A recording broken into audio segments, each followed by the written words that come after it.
दोस्तों good morning, सुप्रभात। ओंकार मुल खेचे टाड फौजी इंग्लिश लेक्चरर। दोस्तों मैंने 2-3 दिन पहले एक वीडियो डाला था कि मैं मंडे से राजस्थान सामान्य ज्ञान के बारे में आपको 5 क्वेश्चन डालूंगा हमेशा, जो आज के युवा पीढ़ियों के लिए यानी यंग जनरेशन के लिए भाई बहनों की को बहुत ही इसकी आवश्यकता पड़ती है। वैसे तो वो अपनी सेल्फ स्टडी करते हैं, कोचिंग सेंटर में भी जाते हैं, लेकिन मैं भी एक ये अपना छोटा सा सहयोग देना चाहता हूँ ताकि मेरे भाई बहनों को या स्कूल के बच्चों को अपने स्कूलिंग टाइम के अंदर ये राजस्थान का सामान्य ज्ञान उनको प्राप्त हो और आने वाले समय में उनके लिए ये एक ऐसी बात यानी एक कारगर सिद्ध हो कि अपने जीवन को उजाला कर सके। अपने जीवन में किसी एग्ज़ाम में हो सकता है कि मेरे वजह से मैं जो मैं क्वेश्चन डालूंगा 5 या 10 या 9, वो क्वेश्चन शायद हो सकता है मैं लिख दूं और वो पढ़ लें, और वही क्वेश्चन मान लो परीक्षा में आ जाए और एक ही अंक से वो अगर उनको नौकरी मिल जाती है तो मैं अपने आप को बहुत बड़ा भाग्यशाली समझूंगा। दोस्तों मैं मंडे के बजाय आज 26 नवंबर 2023 को ही कार्यक्रम शुरू कर रहा हूँ राजस्थान सामान्य ज्ञान का, क्योंकि मैं चाहता हूँ मेरे अगला तक पुत्र स्वर्गीय श्री मनोज कुमार खिचड़ की याददाश्त के अंदर ये मेरा मुहिम है, ये मेरा अभियान है, वो आप तक पहुँचे। और मैं इस सामान्य ज्ञान राजस्थान सामान्य ज्ञान के माध्यम से मैं चाहता हूँ कि मैं तहे दिल से मेरे पुत्र को ये मनोज को श्रद्धांजलि समर्पित करना चाहता हूँ, ताकि मेरे कर्मों से, अच्छे कर्मों से आप भाई बंधुओं को इसका लाभ मिल सके। मैं इस जब तक ये कंप्लीट नहीं होगा तब तक मैं चलाता रहूँगा। वैसे तो सामान्य ज्ञान का कभी अंत नहीं होता, लेकिन मेरा भरसक प्रयास रहेगा कि मैं आपको ये सामान्य ज्ञान देता रहूँ, पहुँचाता रहूँ। आप प्यारे मित्रों, मेरे भाई बहनों, मेरे शिष्यों, आप इनका ज़्यादा से लाभ उठाएँ, ज़्यादा से ज़्यादा बेनिफिट उठाएँ इसका। तो दोस्तों चलते हैं, शुरुआत करते हैं।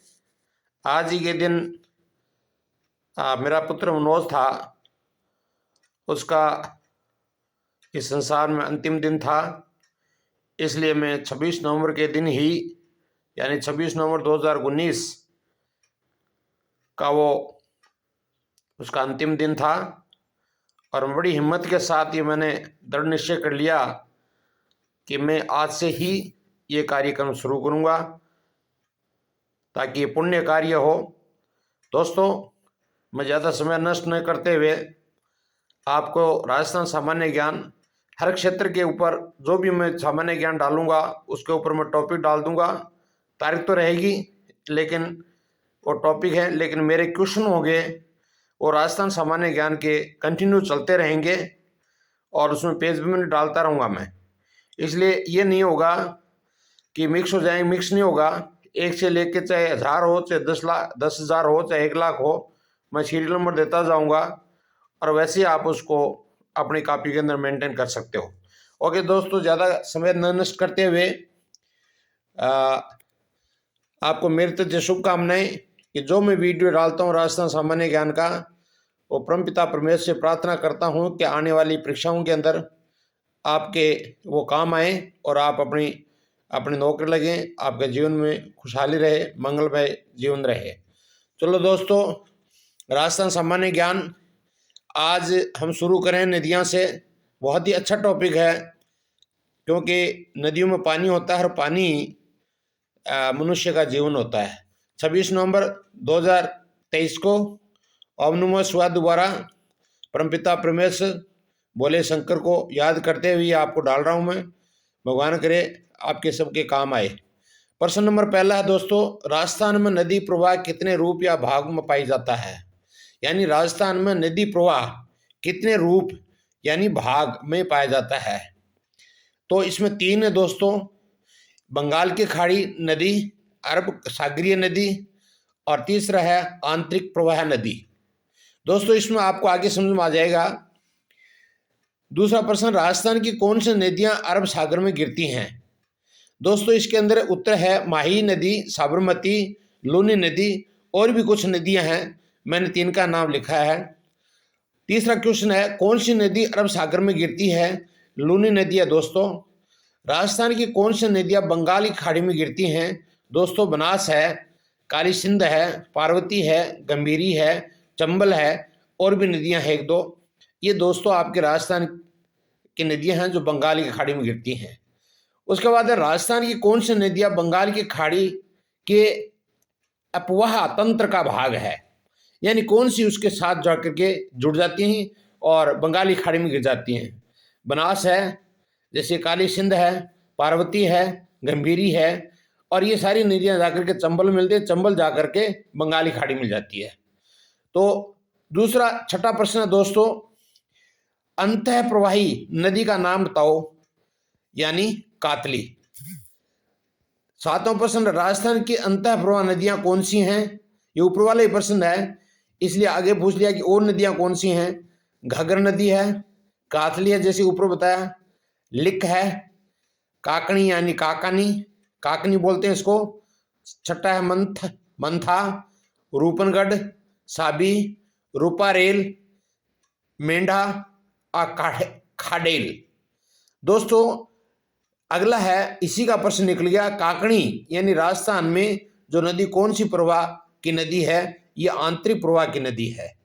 यानी 9वां प्रश्न है, चंद्रभागा एवं कोठारी नदी किस अपवाह तंत्र का भाग है? दोस्तों ये बंगाल की खाड़ी है।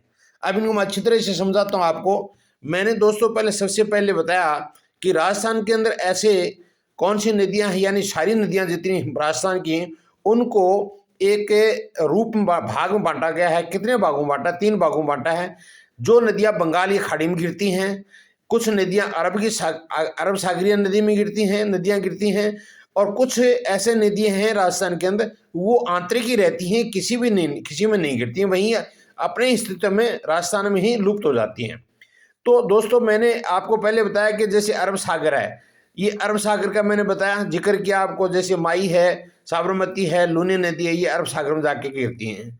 जिसका एक उदाहरण मैंने पेश ले लिया कि अरब सागर गिरने वाली नदी जैसे लूनी नदी है। अब राजस्थान के अंदर जो बंगाल की खाड़ी, ये ऊपर वाला 1 नंबर पॉइंट, बंगाल की खाड़ी के अंदर कौन कौन सी नदियां गिरती हैं जाकर के? बनास नदी है, काली सिंध है, पार्वती है, गंभीरी है, चंबल है। इसमें जाकर के ये किस में गिरती हैं? बंगाल की खाड़ी में। तो 2 चीजें आ गई अपने पास, बंगाल की खाड़ी का पूरा वर्णन आ गया, अरब सागरीय नदियों का आ गया। अब आंतरिक मानी राजस्थान के अंदर नदियां कौन सी हैं? तो अंतः प्रवाही नदी का नाम बताया था मैंने, कातली। तो राजस्थान के अंदर खुद के अंदर ही नदियां बहती हैं और वहीं लुप्त हो जाती हैं, वो नदियां ये आपको मैंने बताया। तो 3 वर्णन हो गए आपके। और नीचे मैंने लास्ट में 9 नंबर प्रश्न दिया है, इसमें दिया चंद्रभागा और कोठारी नदी किस अपवाह तंत्र का भाग है? ये बंगाल की खाड़ी में ही गिरती हैं। ये जो बंगाल की खाड़ी मैंने बताई थी, ये बताई थी आपको, बनास नदी, काली सिंध है, पार्वती है, गंभीरी है, चंबल है, ये इसके अंदर भी ये चंद्रभागा और कोठारी नदी जाकर के शामिल हो जाती है। तो दोस्तों मैंने इसमें डिफरेंट प्रश्न, देखो बहुत ईजी हो गया कि कितने नदियों के कितने रूप हैं, कितने भाग हैं? 3। दूसरा उसके अंदर पहला भाग क्या है? अरब की नदी, अरब सागर में गिरने वाली नदियां। दूसरा भाग क्या है? बंगाल की खाड़ी में गिरने वाली नदियां। और तीसरा इसमें क्या है कि जो राजस्थान के अंदर ही अंतः प्रवाह होती हैं। तो और तो छोटे छोटे इसी में से प्रश्न निकाले मैंने। तो दोस्तों एक बात बताऊँ आपको प्यारे बच्चों, इसमें समझने वाली बातें आपको मैंने मोटी मोटी 4 चीज़ें बता दी हैं। और इसके अंदर कुछ एक शब्द हैं जो हो सकता है, जैसे प्रवाह मानी बहना होता है, प्रवाह मीन से बहना, नदी का बहना। अंतः प्रमानी अंतर ही अपने ही अस्तित्व में रह जाना। और एक मैंने शब्द और आपको बताया है, उस शब्द को अपवाह तंत्र। अपवाह तंत्र, अपवाह तंत्र का मतलब ही वही होता है कि नदी का बहना, यानी पहाड़ों से और कुछ रेतीली जगह से बहती हुई नदियां बहना, उसको अपवाह तंत्र कहते हैं। तो इसके अंदर आपको प्रवाह शब्द मैंने बता दिया, देख लो। इसके बाद अपवाह बता दिया, अपवाह तंत्र बता दिया, यहाँ मैंने आकर के आपको प्रवाह बता दिया। तो सब दोनों एक ही जैसी चीजें हैं।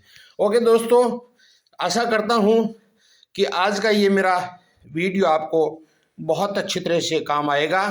इसको ज़्यादा से ज़्यादा शेयर कीजिए दोस्तों, और जितने लोगों के पास भेजोगे उतना ही मेरे मनोज की आत्मा को शांति मिलेगी।